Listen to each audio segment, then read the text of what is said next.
Hello everyone, welcome to G hub. आज हम लोग पोसेशन के टाइप 1 को फिर से एक बार देखेंगे, क्योंकि वो वीडियो मैंने लाइव आकर के दिया था पोसेशन के टाइप 1 का, जिसमें शायद नेटवर्क इश्यू की वजह से कुछ प्रॉब्लम आ रही है। तो आज मैं उसको रिकॉर्ड करके आपके सामने रखूंगा और आप टाइप 1 को पहले देखेंगे, क्योंकि टाइप 1 देख करके ही आप टाइप 2, टाइप 3 और आगे के टाइप्स को समझ सकते हैं।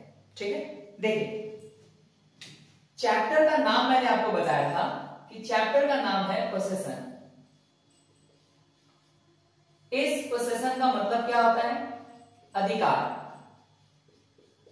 ठीक है, अधिकार को बताने के लिए हम लोग हिंदी में ज्यादातर एक शब्द का प्रयोग करते हैं।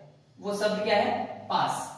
जैसे मैं बोलूं मेरे पास एक पेन है, आपके पास एक कार है, उसके पास कुछ पैसे हैं। तो अधिकार बताने के लिए हम लोग ज्यादातर किस शब्द का प्रयोग करते हैं? पास। ठीक वैसे ही इंग्लिश में पोसेशन बताने के लिए हम लोग 3 शब्दों का यूज करते हैं, हैज, हैव और हैड। हैज, हैव और हैड। अब यहां पे आपको हैज, हैव, हैड के बारे में कुछ जानना चाहिए। आप हैव के वर्ब फॉर्मेशन को समझिए। Have, had, had, having and has. इन दोनों से अभी हमें कोई लेना देना नहीं है ना?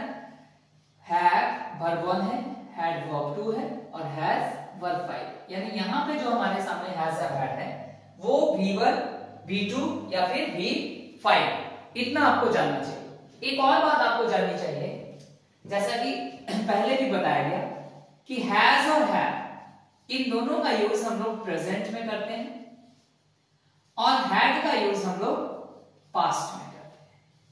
ठीक है, इतनी बातें जानने के बाद आप टाइप 1 में आ सकते हैं। अब अगर आप टाइप 1 में आए तो टाइप 1 का जो सेंटेंस है, तो टाइप 1 में मान लीजिए मैं सेंटेंस देता हूं, मेरे पास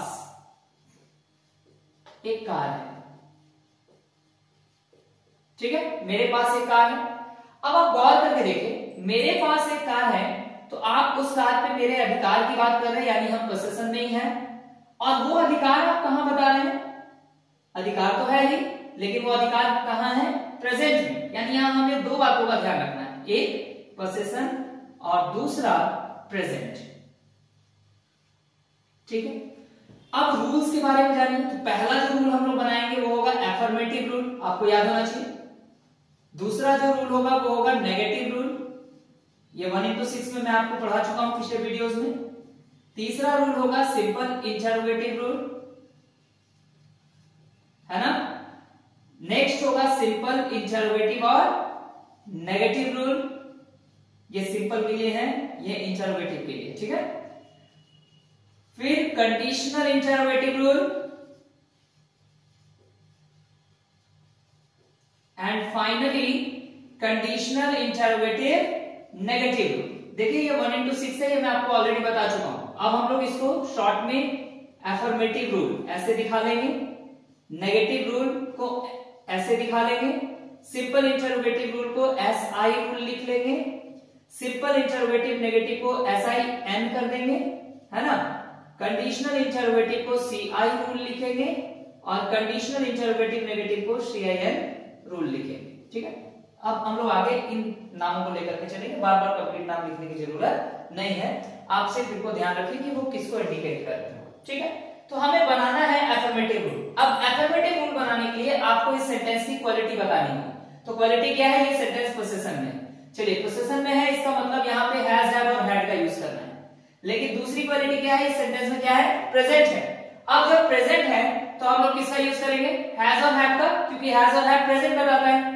तो हम लोग यहाँ पे हैज का भी यूज करेंगे और हैव का भी यूज करेंगे। हैड नहीं आ सकता है क्योंकि हैड पास्ट में आएगा, वो टाइप 2 में देखेंगे। ठीक है, अब यहां पे एक बात आपको और सीख लेनी चाहिए, हैज किसके साथ और हैव किसके साथ। तो अगर आप गौर करें तो यहां पे एक बॉक्स में मैं ये बात लिख देता हूं, I, we, you, they,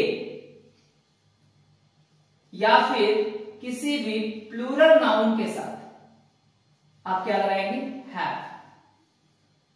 he, she, it, या फिर किसी भी सिंगुलर नाउन के साथ आप क्या लगाएंगे? हैज। ठीक है, एफर्मेटिव रूल बन गया। आपको नेगेटिव बनाना है तो याद कीजिए 1 into 6। 1 into 6 में मैंने बताया था कि अगर आप नेगेटिव बनाना चाहते हैं तो ऑक्सिलरी वर्ब के बाद नॉट लगा दीजिए।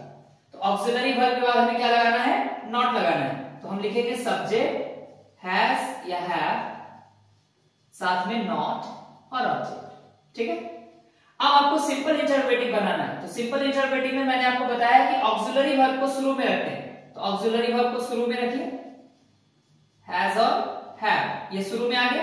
इसके बाद सब्जेक्ट आ जाएगा।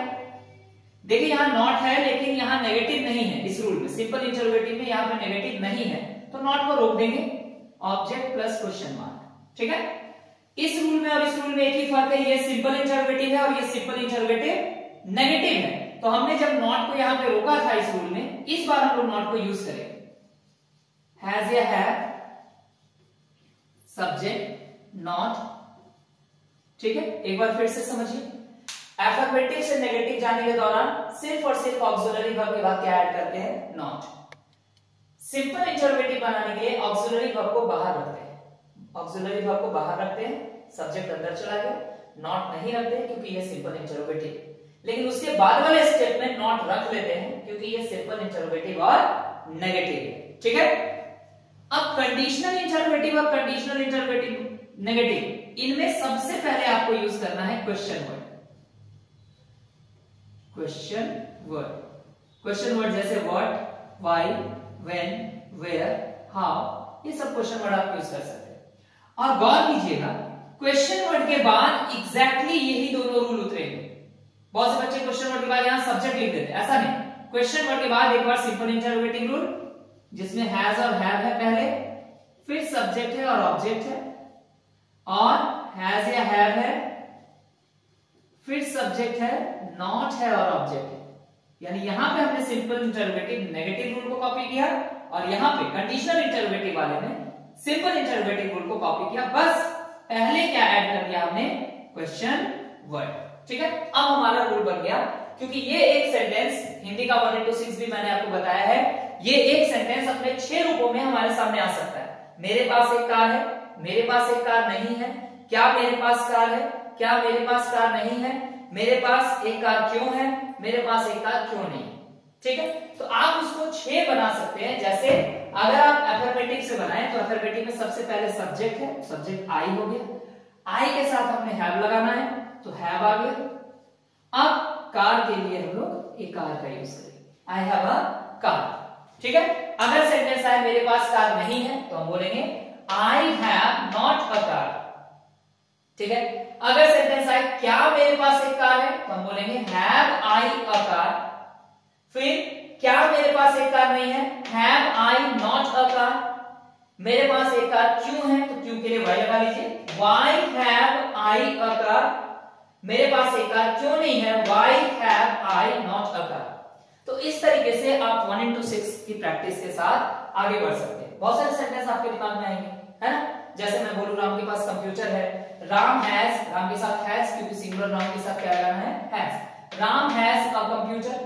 अब आप हिंदी में 6 बना लीजिए, राम के पास कंप्यूटर है, राम के पास कंप्यूटर नहीं है, क्या राम के पास कंप्यूटर है, क्या राम के पास कंप्यूटर नहीं है, राम के पास कंप्यूटर क्यों है, राम के पास कंप्यूटर क्यों नहीं।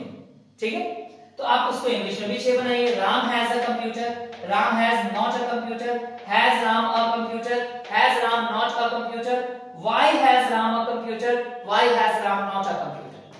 ठीक है, इससे फायदा क्या होगा, 1 into 6 से फायदा ये होगा, आपसे मैं एक सेंटेंस पूछता हूं, वह सो रहा है, आपके मन में इसका ट्रांसलेशन आ गया होगा। ठीक है, एक सेंटेंस और पूछता हूं, वह क्यों नहीं सो रहा है। अब आप पाएंगे जिस स्पीड से आपने पहले वाले सेंटेंस को ट्रांसलेट किया, वह सो रहा है, क्या वही स्पीड आपको इस सेंटेंस में भी थी, वह क्यों नहीं सो रहा है। दोनों में टाइमिंग का कहीं ना कहीं अंतर आ गया होगा। तो जब आप इंग्लिश लिखते हैं या बोलते हैं तो हम ऐसा वेट नहीं कर सकते कि रुको ये सेंटेंस पहले ट्रांसलेट कर ले, नहीं, हमें ऑल ऑफ सडन बोलना या लिखना पड़ता है। In that condition we have to be well prepared. तो उसी वेल प्रिपेयर्ड की तैयारी चल रही है आपकी 1 into 6 के साथ। ठीक है, आई होप कि अब आपको ये रूल समझ में आ जाएगा, है ना। टाइप 1 देख करके वापस टाइप 2 टाइप 3 पे ध्यान देंगे। ठीक है, चलिए मिलेंगे अगले वीडियो में। Thank you everyone.